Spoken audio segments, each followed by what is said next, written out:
Like pieces on a chessboard, one of the key aspects of combat in Final Fantasy is knowing how to best utilize the units at your disposal.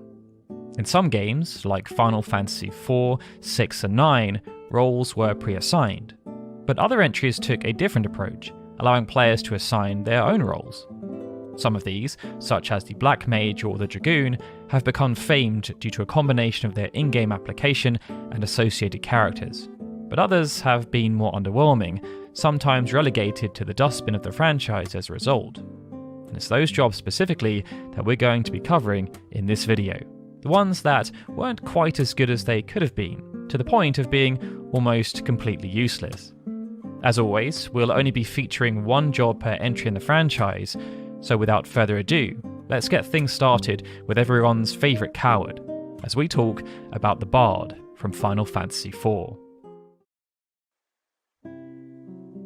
Final Fantasy IV had unique characters, and each was assigned a job that worked in with their narrative arc. Cecil, for example, had a story about redemption, and this saw his transition from a Dark Knight through to a Paladin serving as a major story beat. Rydia, on the other hand, was raised in the Village of Mist, the Summoners, and as her role in the story grew, so too did her proficiency with the art of summoning. Edward, the Prince of Damcian, was known for two things: being a musician and being a coward. These two aspects then worked well with his in-game application, as his job was Bard and he had a unique ability. Edward's main command was Bard Song, but this served as a downgrade on utility compared to Final Fantasy III. Instead of providing significant buffs, it meant Edward could only try and inflict negative status effects on enemies. He also had terrible stats while he was in the party, a fact made more clear by that unique ability, which was Hide. This let Edward remove himself from battle, and it was even used automatically if his health got too low. As such, Edward wasn't really a party member that could be relied on in a pinch, as he often opted to stay out of things if they got too hairy. Though this was all intended as a way of capturing Edward's characterization while in battle, it had the side effect of making him a little bit of a deadweight. Surprisingly though, if one was to level him up to level 70, his stat gains all of a sudden became astronomical, making him, paradoxically, one of the best characters in the game, at least from a numbers perspective. But as very few would have ever taken the time to actually level him up that high, this feature of Edward's remains a bit of a cheeky secret, and didn't do much to save him from a place on this list. Blue magic in Final Fantasy games has always been an intriguing and entertaining option, as instead of casting classic spells, it has enabled players to wield enemy abilities. But this potential has always been balanced out by the methods used to obtain said abilities. In some instances, for example, the only way to learn abilities was by having enemies use them on a blue mage.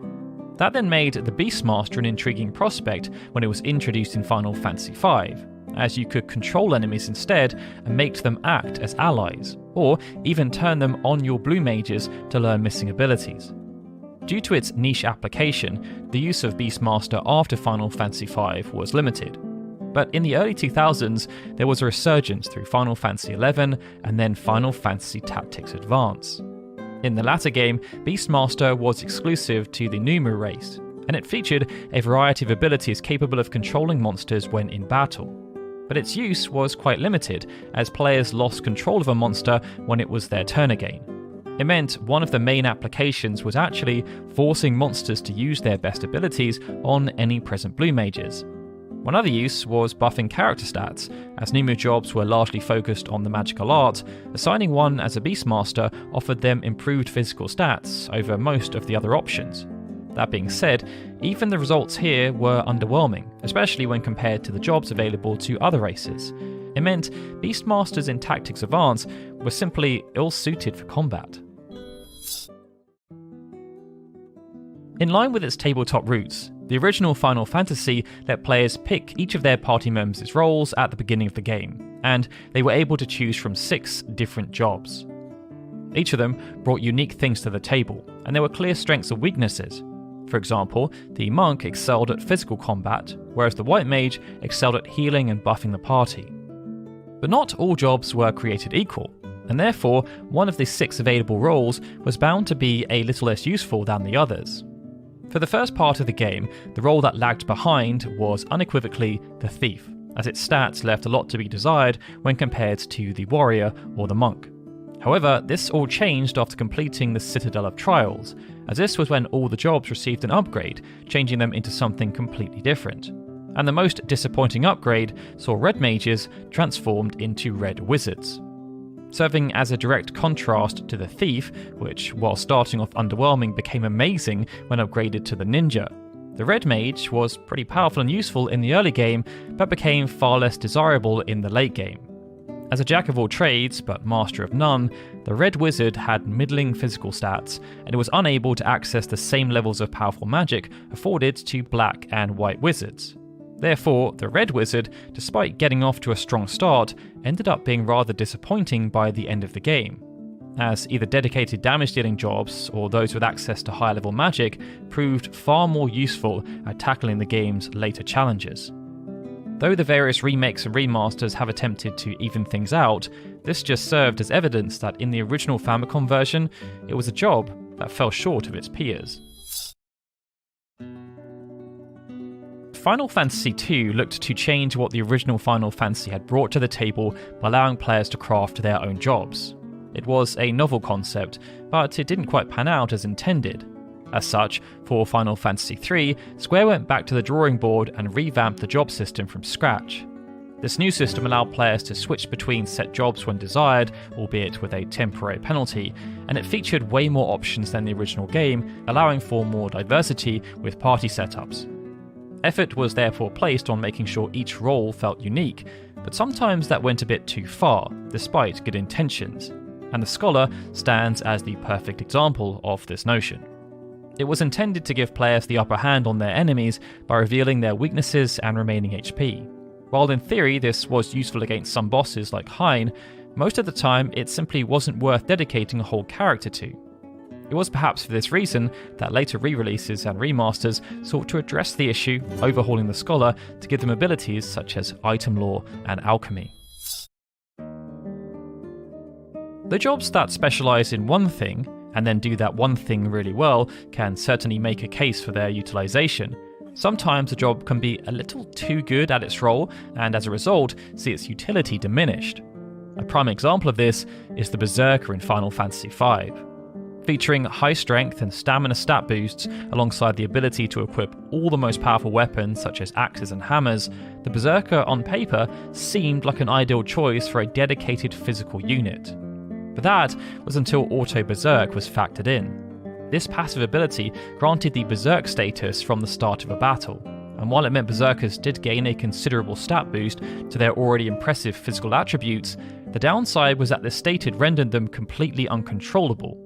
It meant the Berserker was a bit of a one-trick pony, as they would just continue to attack enemies relentlessly until either the battle was over or they had fallen themselves.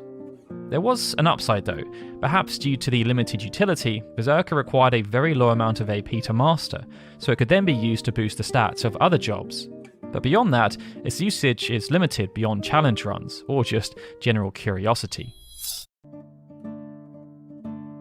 Though the original release of Final Fantasy XII allowed players to develop characters in any way they wanted through the use of the license board, when the game was updated to the International Zodiac job system, Hiroyuki Ito sought to change this fundamental aspect, as he felt players had not used the system in good faith. Instead of exploring different options, he noticed that players often just crafted a party of identical super soldiers, and as a gameplay and systems connoisseur, he was immensely frustrated. Therefore, 12 jobs were created for this new version of the game, and each one was associated with a zodiac sign. Amongst the list were classics such as the Knight and the Black Mage, but there were also some new roles included too, and one of these, the Foebreaker, was unfortunately also one of the more perplexing. On the surface, the Foebreaker was a job with a lot of utility, and some promising stats that made it a formidable tank. It allowed players to utilise powerful equipment such as axes, hammers and hand bombs, as well as granting access to its ultimate weapon, Vrasika, earlier in the game than most other jobs. But all of this came at the cost of its damage-dealing capabilities being based on an unreliable formula. This formula added a considerable amount of randomness to the Foebreaker's damage output, which was exacerbated by the fact that the weapons it had access to also had less than ideal combo rates. Though both high damage output and tanking heavy hits were possibilities with the Foebreaker, unfortunately, there were simply more reliable or better ways to do both with other jobs. In the Zodiac Age version of the game, Foebreaker was able to find new life as a second job, potentially adding a lot of beneficial stat gains, abilities, and weapons to a primary job. But as a first choice, there was unfortunately little reason to use it, unless you're just a fan of gambling on damage output. That then brings us onto our final entry, which comes from the original Final Fantasy Tactics. With a dynamic, isometric combat setting, mobility and range became important considerations, and it meant the archer seemed like a valuable job. This notion was enforced by some early encounters, such as those in the Door to Slums, where the job was employed successfully by the enemy, and many were sold on their lethality as a result. In practice, though, things were quite different. Though archers could deal damage at a distance, actually doing so was often more difficult than felt necessary. This was because archers needed both elevation and distance to do what they did best. So to use the role to its maximum potential, an archer required access to the highest ground available, while maintaining a solid distance from the intended target.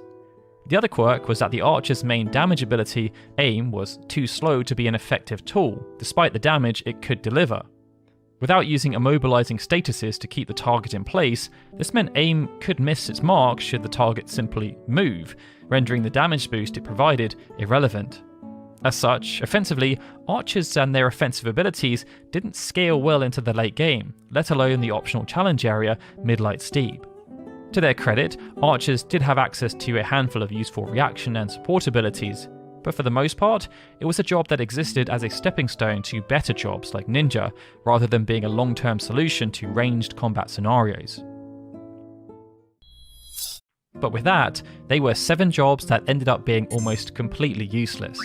Be sure to share in the comments below which jobs you've also felt were quite useless, and if you enjoyed the video, feel free to hit that like button and subscribe for more. Alright everyone, with that, this is Daryl signing out. As always, I'd like to give a big thank you to all of our Patreon and YouTube membership supporters, especially Benjamin Snow, Chris M. Walker, Christopher Gardner, Clever Chavez, EXP Required on YouTube, Gregory and Stephen, who are super special Onion Knight supporters, and of course, a big thank you to everyone for watching this video. I'll see you all again soon for more Final Fantasy goodness.